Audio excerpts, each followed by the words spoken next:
Obsessed with the idea of the superiority of the pure German race, which he called Aryan, Hitler believed that war was the only way to achieve the Lebensraum, that is, the vital space necessary for the German race to expand.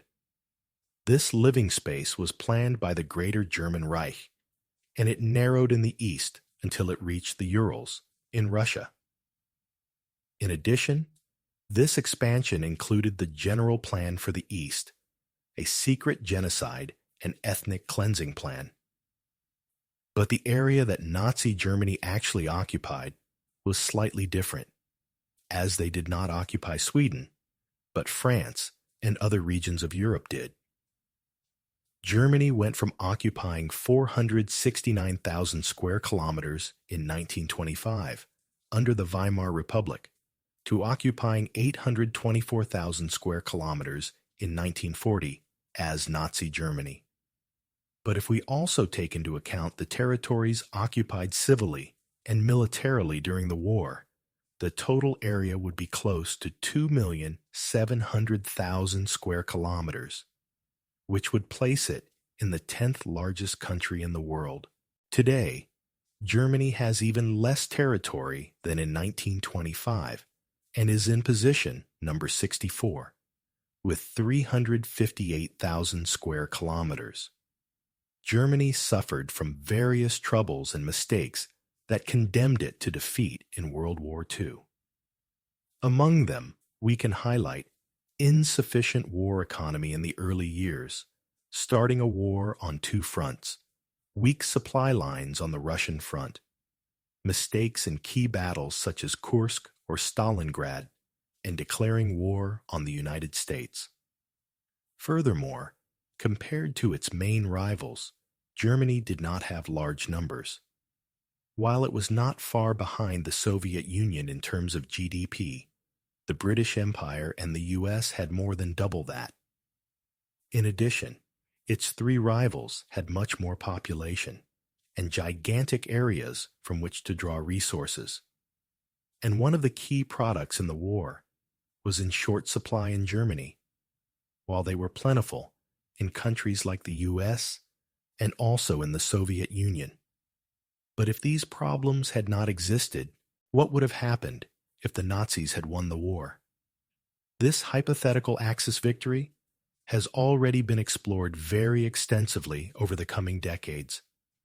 At least 35 novels have been written, 5 films have been shot, 6 video games released, and 5 series have been shot on this theme, the most famous being the Amazon series The Man in the High Castle in Spain, El Hombre en el Castillo. But let's analyze the situation before the start of the German defeat. The fact that Britain is an island meant that the Nazi invasion would have been difficult without it having air and sea superiority. But if the Germans had won in the Battle of Britain and in the evacuation of Dunkirk, it could have altered the end result, whereby an invasion or a negotiated peace might have been possible.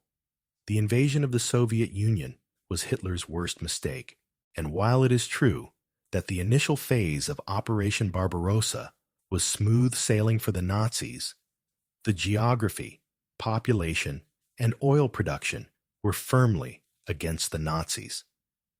Despite this, they managed to capture a huge swath of territory. Things that Germany could have done better would have been to bring adequate clothing and winter supplies, make better use of the people they called racially inferior in the captured areas, who also happened to hate the Soviet Union, as is the case with the Ukrainians, and finally making the seizure of the Caucasus oil fields a top priority goal. But even fixing these details, the odds of Nazi victory were low, but not impossible. It would all depend on how the cards were played. The last big stumbling block for the Germans would be the US. With the exception of the Nazis developing atomic weapons before them, there is no way Germany could have realistically defeated the US. It had a larger economy than all the Axis powers combined at its peak, and it also had a much larger population than Germany. In addition, it had enough oil to supply its own army, navy, and air force. Declaring war on the U.S. was Hitler's last shot in the foot. Therefore, the best scenario for Germany would have been a stalemate that will resemble the Cold War. With World War II now over, Hitler would have the perfect setting to execute his General Eastern Plan and eliminate what he considered savage Slavs. These are the percentages to be eliminated from each nation. In total, they plan to murder about 110 million people. 15 million would be deported to Siberia, and the remaining 54 million would have to be duly Germanized to provide bonded labor, or else they would also be deported. Both he and Himmler estimated that, within 25 years, some 10 million Germans will colonize the new lands. But the worst luck would be the Jews.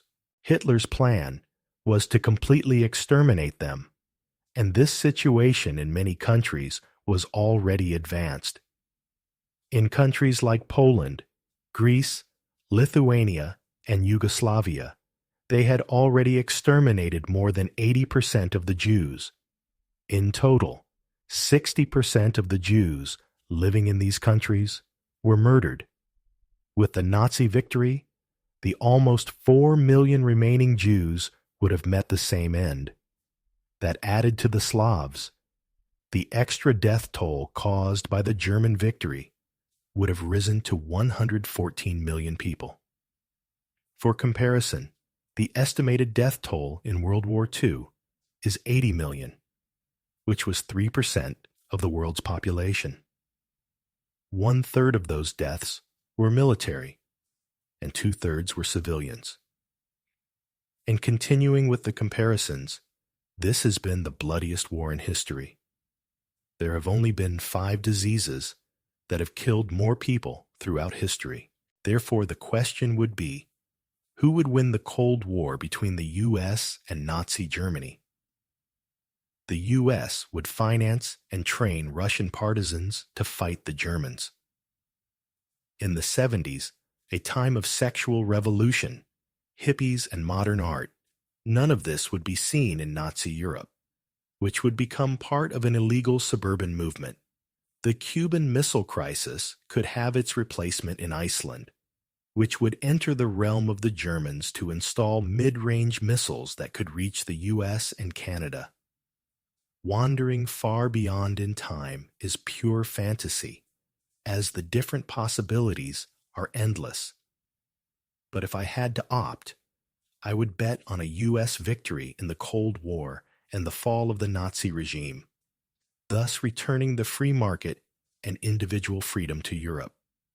Let's imagine that today's Germany had kept the territories acquired during the war, taking into account its maximum expansion with the territories occupied civilly and militarily in the war. We have already counted that by extension, it would go from number 64 to being the 10th largest country. The population jump would be smaller, since it would go from having 83 million in the 17th position to being the 4th most populous in the world, only behind China, India, and the U.S. The 5 most populated metropolitan areas would be Paris, Berlin, Stuttgart, Frankfurt, and Katowice, 3 of which are in Germany. When it comes to GDP, China would feel it being approached from behind, as Germany would have about $9 trillion, far surpassing Japan on the way. The thing changes with the GDP per capita, which would fall from $48,200 to $33,400 per year, an annual income reduced by countries such as Ukraine or Belarus. Christianity would be the dominant religion, with 73% of the population, of which 14% would be Protestant, 40% Catholic, 15% Orthodox, and 4% other. There would also be 4% of Muslims, 1% of other religions, and 21% would be atheists and agnostics. In military spending, it would rise from number 9 to third, again behind the US and China, but far behind Saudi Arabia. This spending would only represent 15% of its GDP, the lowest percentage of the first 7. On the other hand, the German army would jump 20 positions, from 27 to 7, with 819,000 active soldiers, very close to Russia. Although if we take into account the military and reserve, it would go down 1 position, but it would be placed ahead of the US and would be close to China. In terms of oil production, Norway's occupation would take them to number 14, as Norway would produce 84% of 1,960,000 barrels per day. An estimated 300 million soldiers from around the world fought in World War II. Do you have a family member who participated? What is your story? Share the answer in the comments and subscribe to see more videos like this.